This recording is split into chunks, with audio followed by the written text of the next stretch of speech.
Hey, hello everyone. Welcome to episode 5, Jimmy V Live with chef entrepreneur Chris Conlon is going to be our guest. And we're going to break a little bit away from the format because I want us all to have a discussion about things that have been going on in our community and pretty much all around the country. And I think everybody would appreciate that detail. But with that said, I want to absolutely invite in my co-host, Mr. Mark Steele. The man of steel himself is here. And how you doing, Mark? Pretty awesome, Jimmy. How was your 4th of July? Do anything exciting? Go out to the lake? What'd you do? Nah, actually, we stayed pretty cool. We stayed home. We listened to the bombs being dropped all around the neighborhood. All right. And that's some things I want to cover with you and Chris when we put them on. And hey, you know what? It's where we are right now. You know, life is a little bit hard right now, but we'll get through it. You know what I mean? And how was your 4th? Did you do anything special? I went over to a colleague of mine's house and we hung out over there, and there ended up being a lot of people that we knew, but we hung up at the pool, but there was only about 10 people and we were all socially distanced and knew each other. But yes, we live right in the center of town, right in Flamingo and Eastern, about a block and a half away from the Strip. So it sounded like the dog was going crazy all night long, didn't want to be outside, was running around the house, barely slept, but we had a good time. Excellent. All right. Well, I don't want to further ado. I want to definitely bring in our guest here, Mr. Chris Conlon. Chef, how you doing? I'm doing well, Jimmy. Mark, how you guys doing? Chef, good to see you, man. Everything's great on my end. Awesome. Thanks for having me today, guys. Of course, man. I couldn't look. Mark worked with you for a long time, which we'll get into that. I've worked with you for many, many years. I couldn't ask for anybody better to be on. I mean, you know, it's excellent guest. With that said, I do want to cover two things. And one thing was, you know, we just had our. Oh, by the way, first, before we get to that, how was your 4th of July? 4th of July was great. You know, had a couple, two other couples over at the house with their kids. The kids swam in the pool. We cooked up some steaks and some shrimp, and just had a great relaxing day by the pool. It was pretty awesome. That's great. Sounds good, huh, Mark? Getting hungry? Yes, always. Okay. With that said, I want to cover a couple things on the 4th of July. All right. We all know that, you know, we have mandates in town, and we know that a lot of people I've seen on social media, and that's the problem. You know, social media reports everything. And I know everybody had their own parties, and I know, you know, throughout the neighborhoods, you see it on social media. But when you promote it on social media and, you know, people watch, you know what I mean? And this is what especially the governors are watching, you know, and puts us back where they're not practicing social distancing. They're not doing anything that relates to, you know, what we're going through right now. And I think it just hurts us. And I know everybody wants a party, and there's nothing wrong with that. It's just that where we are right now, and then you broadcast it, you know, on the social media, kind of hurts everybody. What do you guys think about that? It's a tough one, you know. I think everybody's so under the microscope right now, and then, you know, I think people get sometimes a little carried away and put things on social media and don't really look at the details. And I think, you know, people are looking at the details, and you're right, Jimmy, it hurts us. Yeah, I think for the past 3 or 4 months, Jimmy, that all of us, right? It's not just the public, it's not people in the industry or not in the industry. All of us have been affected in some way. We're sitting at home, we're on our phones more, we're watching TV more. Now, all of a sudden, things that we didn't even know about, or, you know, maybe just you, Jimmy, but now all of a sudden, all the mainstream public knows. So now the attention to detail of what people are watching isn't even on the same wavelength of what it was 5 or 6 months ago before all this happened. So now they see smaller details of, you know, not wearing gloves or not staying, you know, a certain distance away from each other, and it's magnified tenfold, where 6 months ago we wouldn't even thought any different of it. No, absolutely. And I think if we follow the direction and, you know, the directive, I should say, and the mandates, you know, like I always say, we're going to come through it.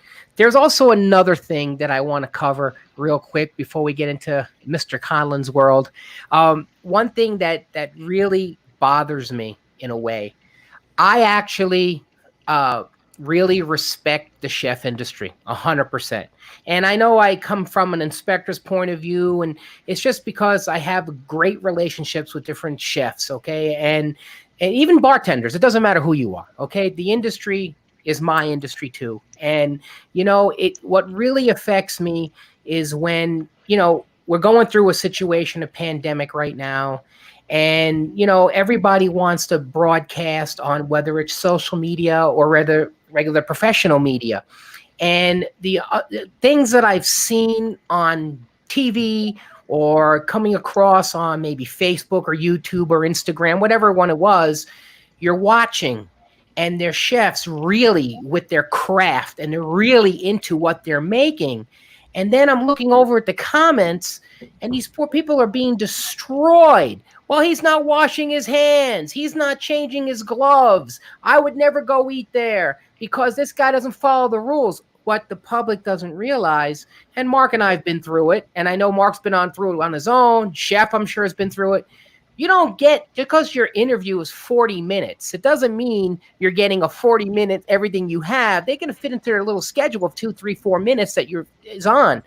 My only thing that I think what maybe somebody who's doing the craft, whether it's a publicist, whether it's your own thing, show the public that you do follow proper hygienic practice. Show the public that we do wash our hands. We do change our gloves. We are changing the equipment. We're not cross-contaminating because I like 2 or 3 chefs that had it. The public was killing them. They don't really know the industry, but maybe the chef could mention it. I just look out for them, because a lot of people just don't realize that. And they're good people and the craft is hard. Any of you guys add to that? I'll speak from the chef's point of view. I can't think of any chef or any cook or anybody that works in a kitchen that I've ever met in my 25 years of doing this professionally that, intentionally said, I'm going to go out and skip this step, and try to harm somebody. We as chefs and cooks and kitchen professionals have, a responsibility to provide a great meal and a great dining experience in the absolute safest environment.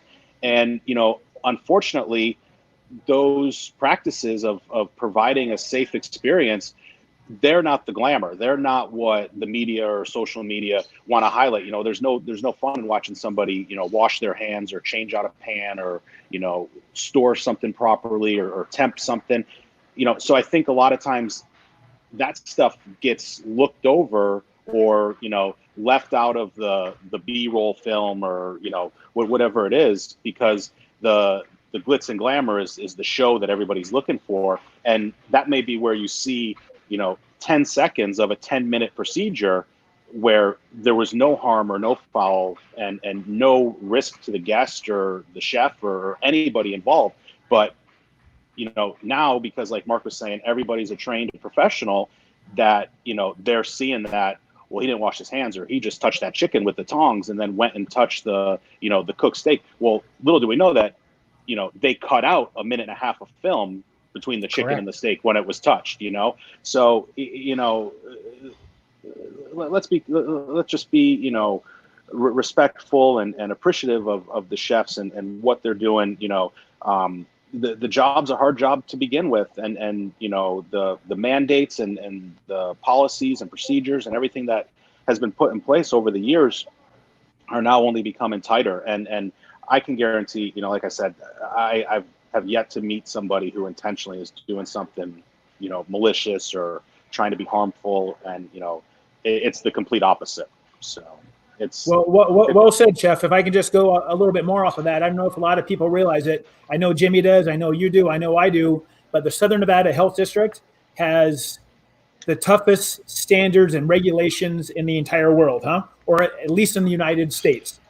There's no tougher health department anywhere. So if you're following those rules and you're following them to a T like you should, and most places do, then you're doing the right thing, whether it be pre-pandemic, post-pandemic, during the pandemic. So, if you're following those rules, I might have been on a few other cruise ships, which Jimmy can probably say with a Florida background, that might have a little bit of tougher regulations. But what we have here in the state of Nevada is the toughest and most fair in the entire country. Yeah, 100%, 100%. It's true. And, those of you who watch these things on social media realize that the chefs out there do the right thing, but they only have a certain amount of time and the media is going to cut it off to make it in there. So don't think that they're not following the proper procedures. And that kind of got me because I know they do, you know what I mean? And it's kind of hard. But anyway, with that said, and leading into it is perfect because, I've dealt with a lot of chefs and I know Mark has too. And especially what I do. Okay, a lot of chefs, whether they're executive chefs, show chefs, whatever kind of chefs you want to be. But there has been one chef throughout the years that stood out to me that really, really took it. Not saying that nobody else does, but to me personally, really took it to the next level, maybe 3 levels up as far as the health code. And that's the man who's on today. Okay. Because I'd come in and do my thing for him. And, Mark was working with him at the time too, plenty of times, they worked together. And he is so strict on what he did for the health code, Mr. Chef Conlon here, that he actually went above and beyond, created his own, temperature charts. And he was like, Jimmy, is this okay? That is dedication. That is what goes out, with that, and I respect that, and he's been the toughest one. I've had others, but he stands out not just because he's on, because I could relate from day one, when the first day I met him, all the way to today. You really stuck out in my mind, Chef. And hats off to you. Thanks, Jimmy. I appreciate that. And like I said, it's not all about just creating great food and a great experience, but it's doing it safely. And, it's always been in the back of my mind, everything that I'm doing is, is this safe? Is it responsible? Because the last thing you want to do is make somebody sick or injure somebody, and, I think we've all been in situations where, something's happened and it was a complete 100% accident, but to be able to avoid everything at any cost is definitely the number one goal. Awesome. Great. All right. Well, how about enough sanitation stuff for the time being? Let's go. Let's get right into Mr. Chef here. Yeah. So right away, Chef, we want to hear a little bit about your history through the business. You're a big shot now and the top chef in the city, according to Jimmy, as far as health is concerned. So kind of take us through your path, how you started, what your passion was, why you decided you're going to do this for life and thrive at it for life. Just give us a little, maybe about a 15-second synopsis. Is that long enough? No, I'm just joking. Take some time and let us know how long you Come on. Take us through the journey. Well, when I was a young boy, I spent a lot of time in the kitchen with my grandmother, and then my uncle had went on to become a chef, and I was just always like fascinated with my grandmother in the kitchen and my uncle following this culinary profession. And I got into the kitchen at a young age, washing dishes, and I just absolutely fell in love with it. Right? We've all been around the restaurant business, and there's just something that if you catch that bug, it doesn't go away. So I went on to culinary school and had a blast in culinary school and graduated in early May. And I went off to Nantucket, and I knew nothing about Nantucket except for the TV show Wings. And I got this great job at this little, what I didn't know at the time was a seasonal restaurant, cooking all this great seafood right from the ocean and everything. And it was awesome. Well, come August, somebody said, "Hey, what are you gonna do for the off season?" I go, "Off season? What do you mean off season? What's off season?" Like, well, the island closes in after Labor Day. So I'm like, oh no, like I don't know what to do. So, this was back when you used to put your resume in the mail and all that. Well, I put my resume in the mail to several places, and Charlie Palmer happened to call me back. So I interviewed and ended up working for Charlie, which then led to me moving to Las Vegas to open Oriole at Mandalay Bay. And that's how I kind of set my roots in Las Vegas in 1999. From there, I went on to come and go. Vegas kind of always stayed home, and I'd venture out, and I ended up in Boston. I ended up in Texas, Colorado, California, but always would end up back in Vegas. And ended up back in Vegas for the final time in 2009. I was originally coming back. I was going to be the chef at Beso at City Center. Unfortunately, the opening and getting through that process didn't really work out. But I was fortunate through the contacts that I had made to be given an opportunity to join the Light Group. And they were opening several properties at Aria at the time. So I was able to jump on board of opening those properties. And that really I credit that move for kind of kickstarting my career and getting me to where I am today. I had the opportunity to, work throughout most all of the Light Group's venues in Las Vegas, as well as help with openings in other states and in Dubai as well. And then in 2015, when Hakkasan acquired the Light Group, I stayed on board and kind of took over the corporate chef role of the former Light Group properties in Las Vegas. And that role kind of grew into me overseeing all of the non-Asian restaurants for Hakkasan in the US and Mexico. So, awesome experience, really got to, operate and manage in other cities and deal with other regulations and really expose myself to a lot. I left Hakkasan about a year ago. Not really quite sure what I was going to do, but as Jimmy and I often talked about, maybe kind of take a step back from the corporate world and kind of see what was going on. So I joined a longtime Vegas local family over at Piero's, where I've been since October, and just really having a blast being in the kitchen, working with the guys over there. I am the second chef the restaurant's ever had in 37 years. And a lot of the kitchen employees, the front of the house employees have all been there, 15, 20, some of them 25 plus years. So it's been a really awesome experience to go from, one extreme of corporate to family owned.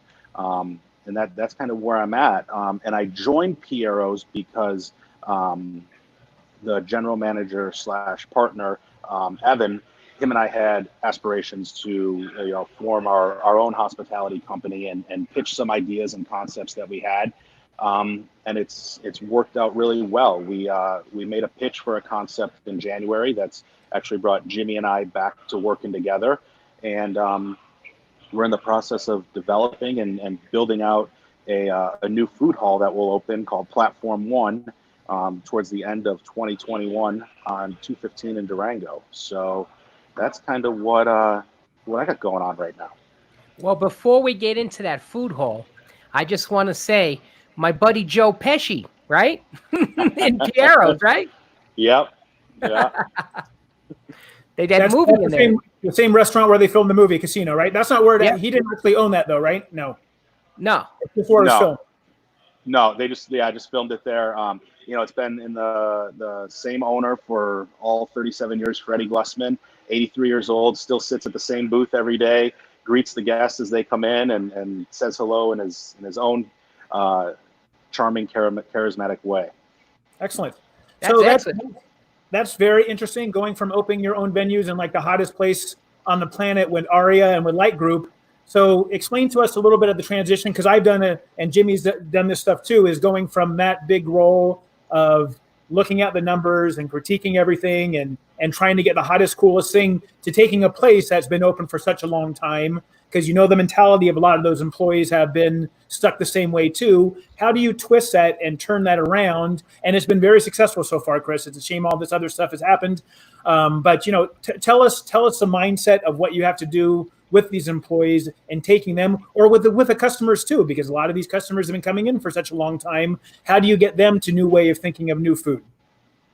Yeah, it's been a challenge, but it's been a ton of fun. And one of the things that I found was the most successful was don't go in as a dictator. I'm not here to say, this is what we're changing. This is what you're doing, and you're going to do it this way. Everything's been a conversation. There's been several things that I've wanted to change that we couldn't change because their way was better. Even though I thought that the way that I was taught in culinary school and the way that you're supposed to do it is the better way. After doing, their way, my way, side by side, their way was better, and so, it's been months and especially the first 3-4 months were, a lot of conversations, a lot of, questions, why do you do this? How do you do this? What do you think about doing this? Let's do this together. Let's try this side by side, and there's been, several things that, we changed and then, it changed back, 2 days later, 3 days later, or it met somewhere in the middle. It was a lot of growing pains, a lot of questions and answers, and a lot of trial and error. And the guests have been really receptive. because we've really tried to maintain the core items and, without at all changing the feeling and the style of service and the style of cuisine, but just kind of introduce new things. So for example, all the dishes prior to myself used to come with a starch and a vegetable, and they would rotate each day. And there was kind of, steamed broccoli was on Monday with roasted red potatoes, and, mashed potatoes were on Wednesday with green beans. And, there was just kind of a schedule of what the vegetables were. And I didn't really understand it. Like, I'm getting chicken Parmesan, but then I'm getting broccoli and roasted red bliss potatoes with it. I would expect to get, a side of pasta or something with my chicken Parmesan. So, but we didn't want to get away from offering that starch and vegetable to the guests. So, one of the things that we looked at was going to family styles, shared sides for the table, and being able to kind of elevate that experience, from steamed broccoli to, was it Brussels sprouts, or is it polenta, or is it wild mushrooms, or is it garlic broccolini, and, or an eggplant caponata, and just really getting fun and creative and seasonal with the side dishes, as opposed to just the same 5 or 6 that rotated, throughout the calendar for the month. We introduced new, I wanted to bring in new seafood when I got there. Chilean sea bass, salmon, and swordfish were the 3 staples. And they, it was coming from the same purveyor, being done the same way, the swordfish with the mustard sauce and the salmon with basil pesto, the same way for 37 years. And it was like, okay, well, there's other fish out there. Let's introduce those, and, what's work with the seafood purveyors, and what's in season, and, what's at its freshest, and what's, and we started bringing in scallops and bronzino and, snappers, and doing different fish preparations, and doing, whole fish and crispy fish. And then we started getting some kickback from the longtime regulars, like, hey, I come here for the swordfish. Where is it? I come here for the sea bass. Where is it? So, that was a compromise. We met, took those dishes, made them composed dishes with some of the old ingredients, but then incorporated them onto the menu. So kind of now the guests were getting their salmon and their green beans and their pesto, but there was also some, a little orzo salad that went with it, and we changed up the pesto a little bit, and maybe put, some pistachios in it, or just, just kind of change the flavor profile a little bit, but still stuck to what the guests were familiar with, and then are bringing in the seasonal and the daily catches as specials and doing those. And it's been great because now, we're selling less and less of the swordfish and sea bass, and more of, the daily catches, which is great.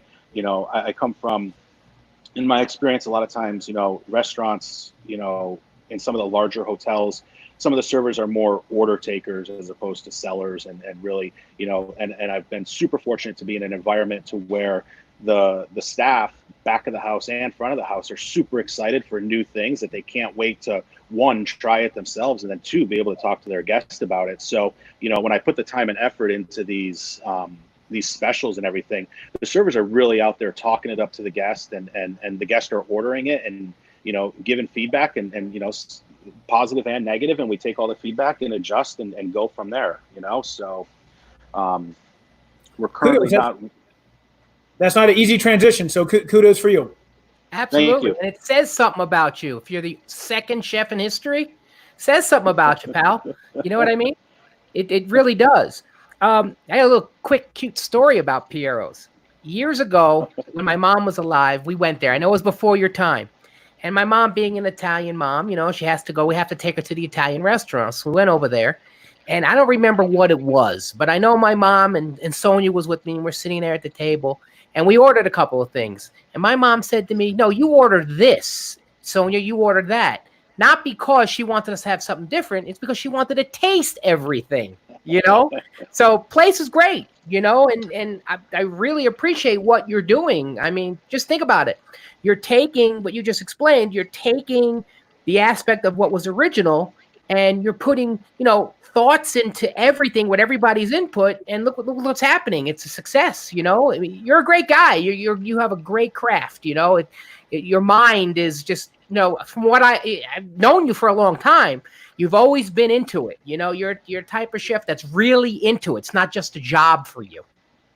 Yeah, it was really, really fun to get back into the kitchen. I'm not going to lie, probably the first 10 days to 2 weeks, I was walking around with the tube of Neosporin because I had burnt and cut myself.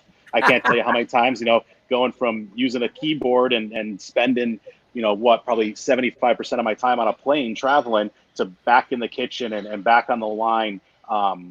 It was definitely a transition that took some time to adjust, but being back in there and being hands-on with the product and dealing with the line level employees and the purveyors and everything, it's kind of sparked, relit that flame inside of me. So it's been an awesome experience. Awesome. So let's talk a little bit more about the company now, Batch Hospitality. So it must be, and I'm just going to pick your brain a little bit because you and Jimmy are working together, and I just see what I see on, from Jimmy and in the paper and things like that. So tell us about designing a food hall in this day and time. You've designed many kitchens in your life. You've fixed many kitchens in your life.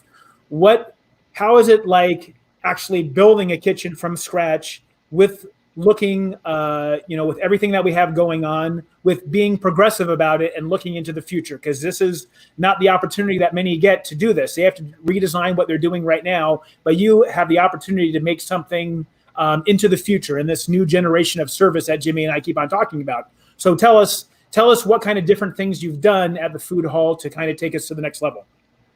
Yeah, well, it's been really exciting learning about food halls and traveling to see them and reading about them. Traditionally food halls, they bring in their operators, whether it's, anywhere from, so we'll say 10 to 20 operators, and they lease out the space, and then the operators kind of do their own thing in the food hall, and they're all kind of self-contained, 300, 400, 500 square foot businesses. One of the things that we're going to be doing is kind of reverse engineering that. We're going to be working with local chefs from around town. The whole intention is to, get the chefs that, either have their own restaurant or they, work in one of the hotels or one of the restaurants, but they have an idea or a concept that's just been, in their minds and they've been developing for quite a while, but don't have the financial backing or the location or maybe enough items to open a full restaurant and give them the opportunity to bring that concept to the food hall, and then us as the operators are going to essentially take care of the operations for them and allow the chefs to just focus on the food. So we're going to take care of the day-to-day operations as far as production and financials and ordering and HR and all of that stuff that goes along with it.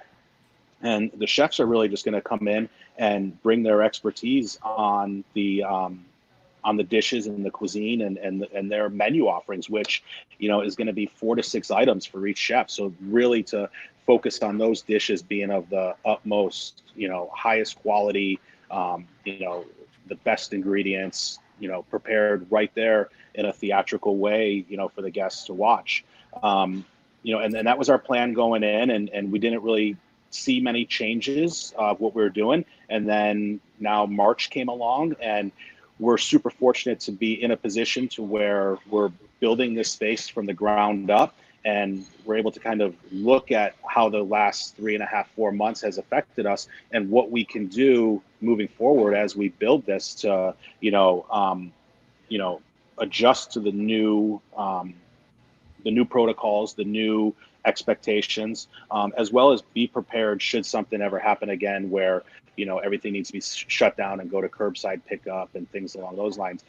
We actually took a space. We're taking a space in the back of the house area that was originally designated to be storage, and now going to dedicate that to go food pickup for both walk up pickup as well as have designated stalls that are numbered and labeled for third-party food delivery services to pick up, and that back of the house area is going to be fully equipped with hot boxes and refrigeration and hand washing and proper storage and sanitation. So when your food comes from the stall that it's coming from to this staging area, it's held in a safe environment. It's not it's not the days of chicken wings sitting out on the counter for 10, 15 minutes waiting for the guest to pull up and order it. It's going to be, it's going to be able to be stored properly.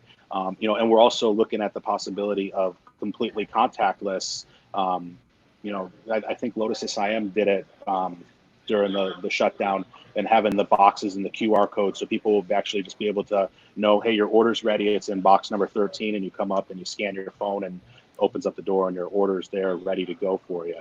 And then obviously now too, looking at technology, and technology is going to play.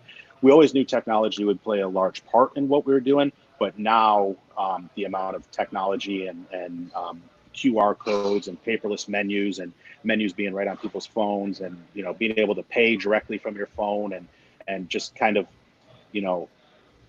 if necessary or desired, eliminate that contact between the guest and employee, which we don't want to do. We think that our vision for the food hall is, it's number one about the food, but right behind it in a close second, the hospitality and the guest experience is what's really gonna set our vision of this food hall apart from other food halls around the country or around the world. But taking all that into mind for people that do want that option, or should that option become mandated again. So it's awesome. Yeah. Can you tell us about some of the local chefs that are coming on board, or give us a sneak peek about anything? Or are we too far away for that? No, I can give a little sneak peek. All right. We have some really great talent coming on. We got a longtime friend of mine from up at the Summit Club, Gino Bernardo. He'll be joining us. He's had a passion and a desire to do kind of an Italian-inspired crudo bar for quite some time. So we're going to give him that opportunity to come in and bring his passion for seafood and raw seafood in particular, and kind of showcase that. We're working with Claudia Andraki and Jessica Perlstein.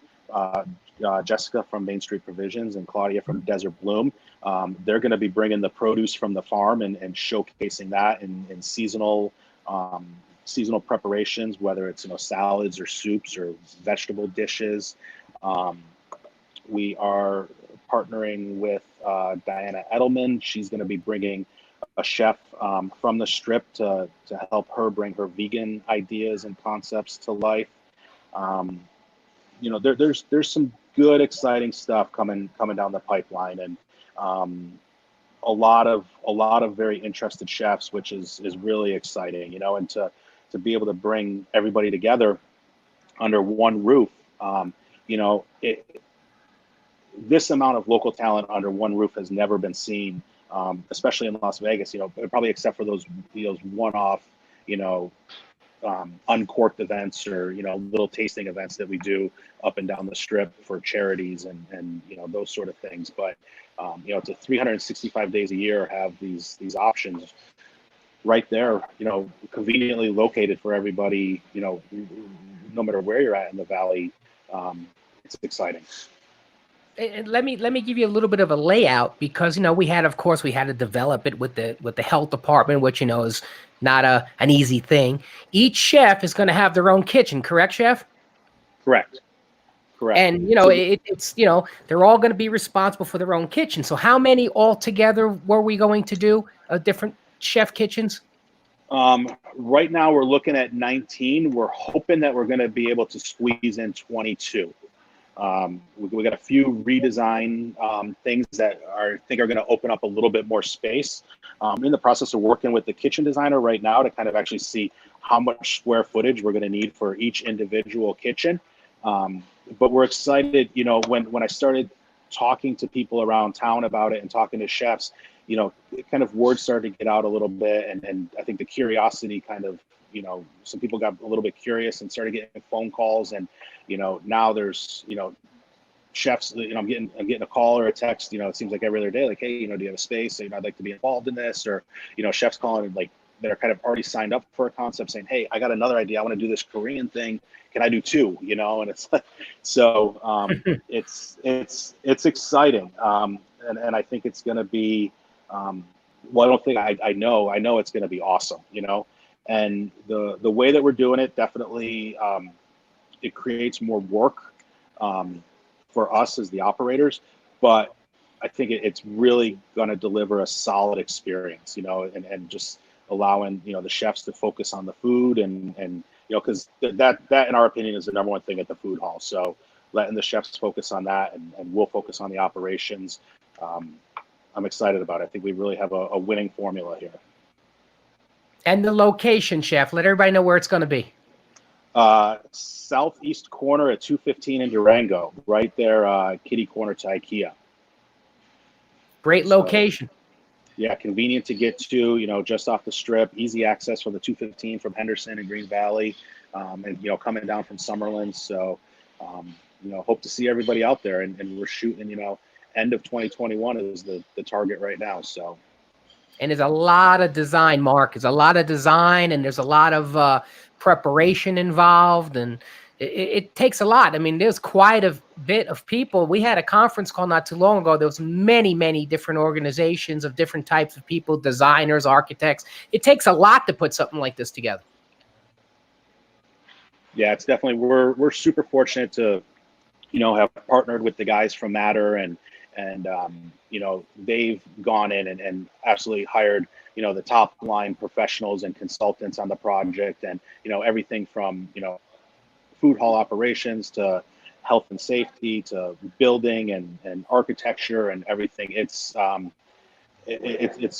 really, really going to be awesome. And I still kind of pinch myself every day, and it's so surreal that, this opportunity has kind of come up, because I think, the impact that it can have and what it can bring to the community is awesome. And, that was one of the things, I've been doing this a long time now, and been, in and out of the hotels and up and down the strip, and to be able to do something where, kind of my idea and goal is, I'm not doing this for me, for Chris. I'm doing this for, Las Vegas and the Valley and the guests, and to be able to give, the out-of-towners that come to visit the opportunity to go see all of this great talent of Las Vegas in one spot is going to be truly awesome. And there's going to be some great people in there. That's great. I can't wait. I think it's going to be phenomenal. I think everyone it's going to be a big following, because it's unique. It's the first thing that's ever happened like that here, especially to the dynamic quality of design that's going to be, take effect in this place. It's going to be fun. You're going to be a busy guy. Yeah. Already am. That's great. Well, those of you, I don't know, Mark, I don't know if you're seeing the questions yet. You seeing anything there, Mark? Or no, I don't see anything. I'm sorry.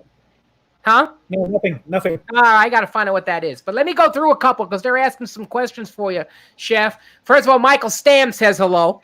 Okay? He's watching.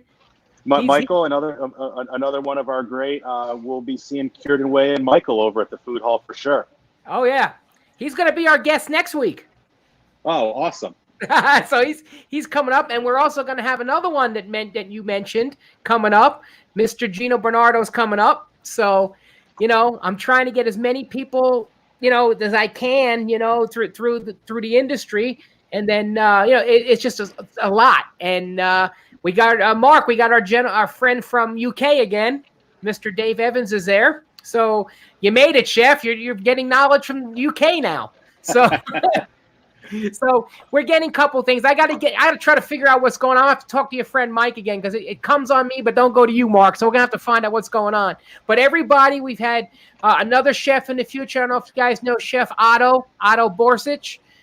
He's another guy who's going to be on in August. And I'm giving a couple things away, but, we have some good quality people coming up. And it's just great. I'm really having a good time. And you guys remember Gail Hoptop? She's on here. She's saying hello to everybody. But me and Mark like what we're doing, because we want to try to bring out every angle of the hospitality industry that we can. We touched on some chefs. We're going to have some people from the point of view of guests go to restaurants come on and speak.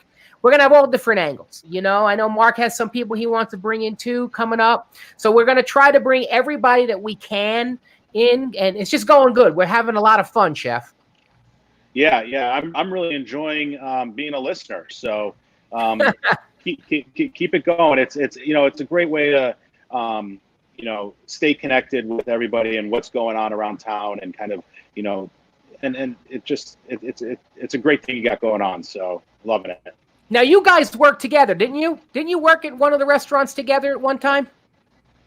We were at Fix and Red Square together, were we, Mark? We definitely worked at Light Group during the same period of time, and we, Chris was all over the place, and I was opening restaurants, Yep. and we definitely crossed paths many a times. And Chef is a very, very dedicated, very systematic, always thinking 2 or 3 steps ahead with sanitation and guest experience in mind. So it's no secret why he's successful in getting a lot of new things coming down the pipeline, because he's amazing what he does. Absolutely. Thanks, Mark. I really enjoy you here, and before we got some time, we can talk, Chef, what do you feel the direction of Vegas is going to go into now? Let's talk about post pandemic, okay? Because we're going to get through this. We know that. Where do you think the direction's going to go in Las Vegas? Oh man, Jimmy, I wish I had that crystal ball and could answer. I know. It seems like every day, like, you hear so much and you wonder, I think one of the big things was like buffets. Would buffets ever come back? And Wynn kind of, wasted no time to prove that, that would be coming back. And I just don't know. I think there's a lot of the sanitation or a lot of the precautionary steps that are being put in place that won't go away. Yeah. I think masks are probably here to stay. Yeah. I think there's just things. I had a conversation with somebody a few weeks back, and it was after 9/11 when we started taking off our shoes at the airport and taking your belt off, and that was going to kind of be temporary. Well, here we are still 19 years later doing that, so I think there's going to be a lot of things that come out of this that just don't go away. And I think one of the biggest things it's going to be, to the people that were on top of their game and transparent in what they were doing and honest with what they're doing, I don't know if there'll be much of a change. There'll be small minor changes, but I don't think it will really, it may not affect them too much.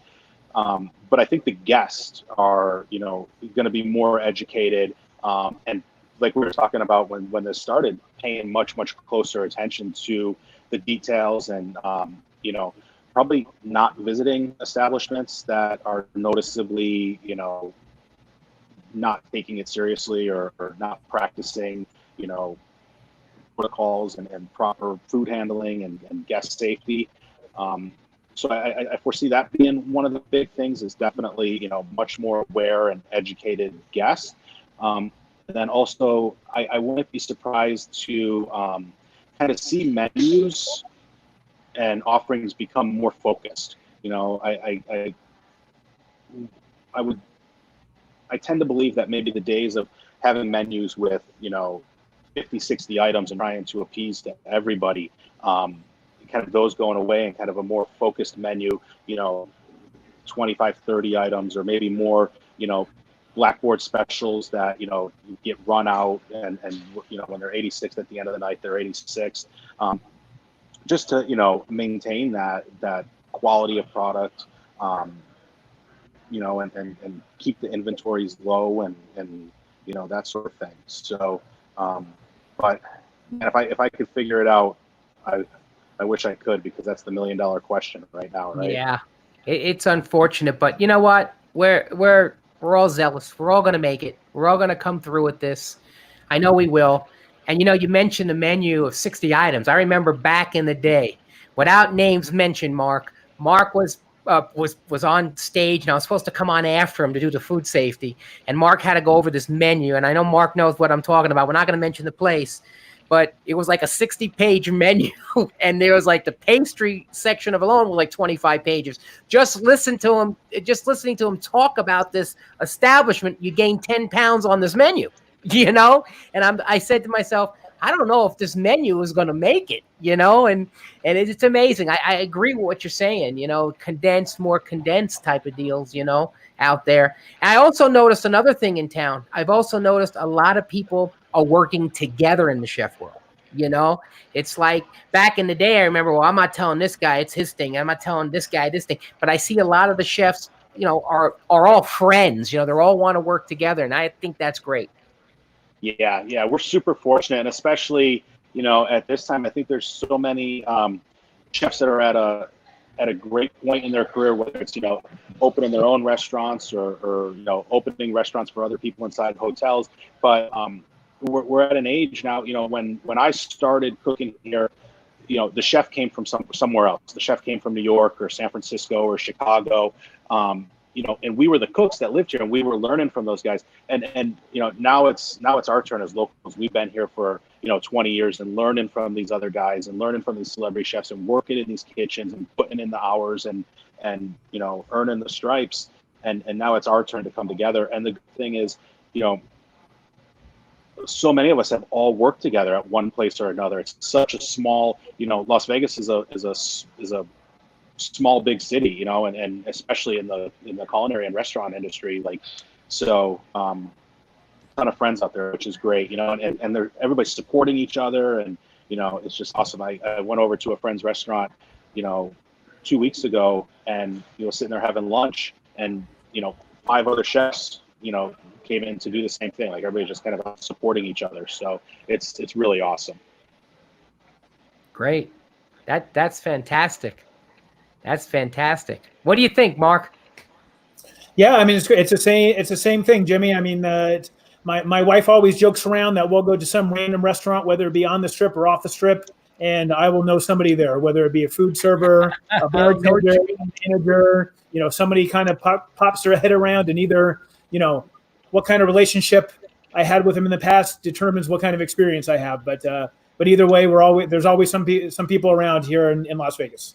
Oh yeah, somebody knows us all the time. And it's like when I go to these places, people say, well, if you're eating here, I know it's safe. Not necessarily, I mean, I've only had one of those bad experiences, but no, it's all good. Everybody's out there, and everybody is doing the best they can do.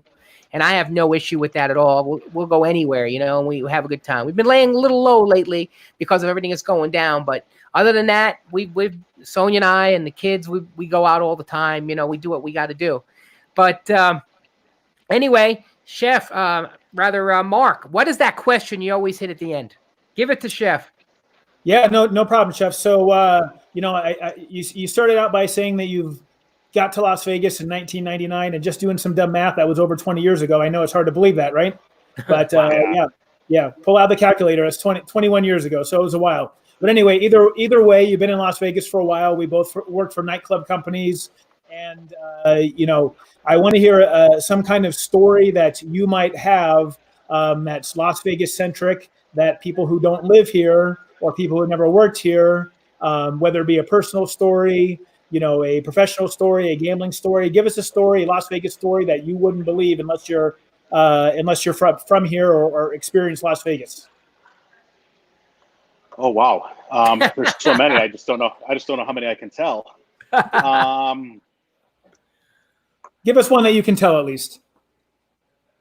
Yeah. I'm gonna go with probably one of the coolest ones. This was it goes years back when I was the executive sous chef at Nine Steakhouse at the Palms. It was 5:30 on a Saturday night, and we were busy right off the beginning back in the day. And we're in the kitchen and we're getting ready to go, and we're getting the first orders in, and there's probably about 100 people in the dining room, and all of a sudden the dining room just breaks into this applause, and kind of go and look out the window and what's going on, and there's a full-blown standing ovation going on in the restaurant. And at the far end of the restaurant, making his way down the stairs, is Muhammad Ali. And Wow. A young guest came up to him and kind of looked at him, and Muhammad bent down and kind of gave him one of those, and then proceeded on the way to his table. That was pretty awesome to be able to see. I thought you were going to say the applause was for you. No, No, no, not yet. No, that's a great. No, That's a great. you get all the applause for everything you do. That's for sure. Yeah. Well, Chris, no problem. I appreciate your time. I know on behalf of Mark, we're very happy to have you. You know, as things go on and we get closer, we'll come on again. We can, anything. Give me a call. We come on again. It's no big deal. We talk to each other a lot, and we're together a lot. So, with everything, we're going to be more in the future with the food hall and all. But thank you so much for coming on. Really appreciate guys. Thanks for having me. It was an honor. Thanks, Chris. Congratulations on all your success. Keep it going. Okay. Thanks, guys. Have a great one. All right. You too. Talk to you soon, pal. Bye-bye. So, Mark, here we go again. That was another good one. Yeah, he's a very, very, very passionate, knows the business pretty well. He's got the nice balance of doing smaller things with bigger things. He knows the numbers. He knows the guest service. He's very, very well-rounded for what he does. He knows the health, obviously, if you're giving him accolades right here with everyone watching. So yeah, Chris has got the right balance of everything. And there's no reason to see why he's not successful. Yeah. So those of you out there, go to Piero's, go and be on the lookout for definitely the food hall coming up in the future. I think that's going to be a phenomenal spot. It's going to be the way they're setting it up, and I think it's just everything happening is great. And I like bringing everything that's happening in our industry for everyone to look at, and I think that's a real good thing. You have any announcement that's happening, anything special going on this coming up week?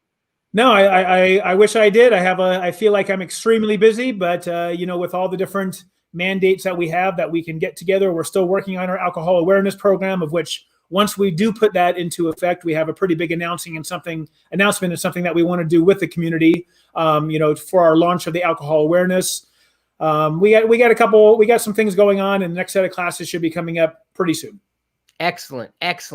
Yeah, and our next guest could be Michael Stam, Curd & Whey, MGP Specialty Foods. So we'll get him next week, and it's gonna be. We'll talk a lot of different things with him. So it's gonna be really good. Mark, have a good week. I will definitely, we're in touch all the time. So I'll talk to you soon, my friend. Thanks, Jimmy. Thanks for everyone for watching. Don't forget to like us subscribe to us on YouTube. All right, guys. Take care, guys. Bye-bye. Bye.